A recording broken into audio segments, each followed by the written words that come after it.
But to circle back to something we started with, you raised the question, and we kind of quickly lost that direction. Say more on the inner wisdom slash intuition side of things. Mm, Uh, if there is, right? We kind of have talked around it with different things, but not in those terms. But a lot of people will lead with the question of not knowing where intuition is trustworthy or reliable. And there are issues there. I think you've even mentioned around anxiety and intuition. Like, where do you fall back on these? But this is also a somatic problem. It's a somatic equation. And where do people draw the lines? Like, where in the mind or mind body does this intuition exist? Does it differ for different people? Is it reliable? Uh, is it, and we kind of talked about this a little bit, but is it worth listening to? And if it is, when is it worth listening to? There's 50 questions for you. well, I'm a big fan of intuition. I'm a big fan of inner wisdom. But I do think, to your point, we have to qualify what those mean. And then realize that they're not fixed binaries. Like I'm following my intuition. It's like a developmental relationship with the parts of our nervous system that give us signal. And I also want to separate out, because of my skills and background, I'm not talking about psychism.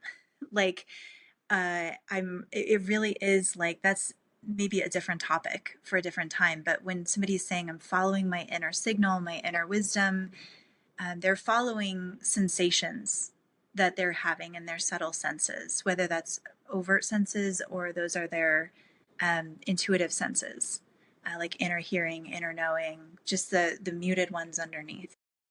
But those, it's a cultivated relationship where they're they're accurate always in giving you signal. But what those signals mean is debatable and fluid. And then what you should do with that meaning is also fluid. So, a great example is if I'll say this first, also to identify what you're shooting for is important, what you're aiming for. So, when people will say, I'm following my intuition, when what they're meaning is, I always want to feel calm. I always want to feel calm. And so I'm only going to follow when it feels calm. I'm only going to follow when it feels peaceful.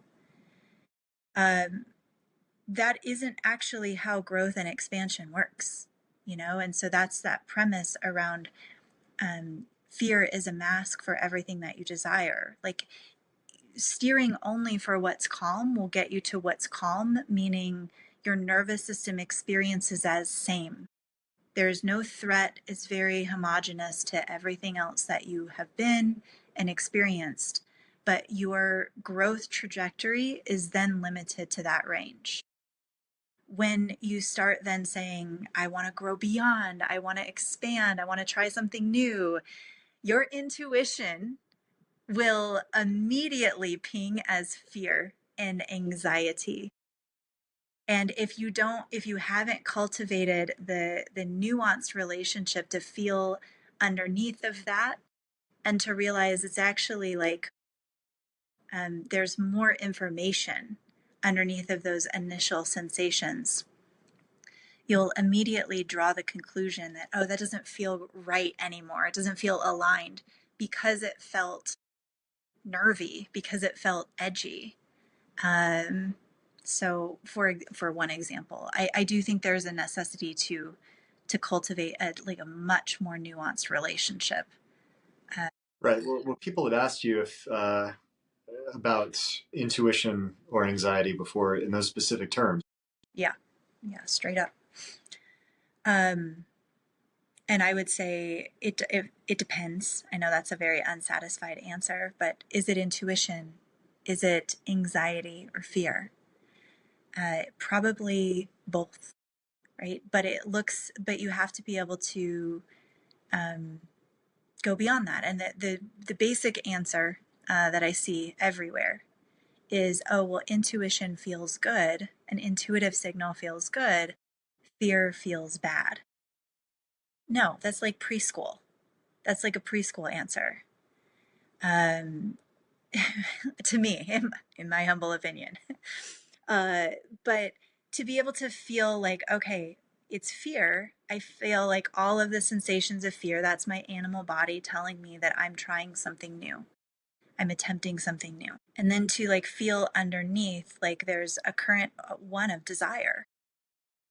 And then a nuanced sensitivity of what's the direction that I want to go in line of that desire. Like, do you still want to go that route, even with the fear?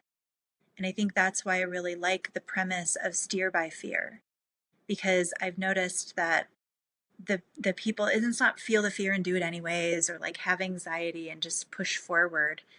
But realizing on the other side of that is usually what you want, like a greater expansion and expression, something that actually, if you sense underneath, your intuition has always been bringing forward to you as just something that maybe your soul wants to have the experience of in this human life. And you haven't had that yet. And it sounds fun. And so to be able to work with the fear and how to move through that in a direction, I think it creates a bigger life.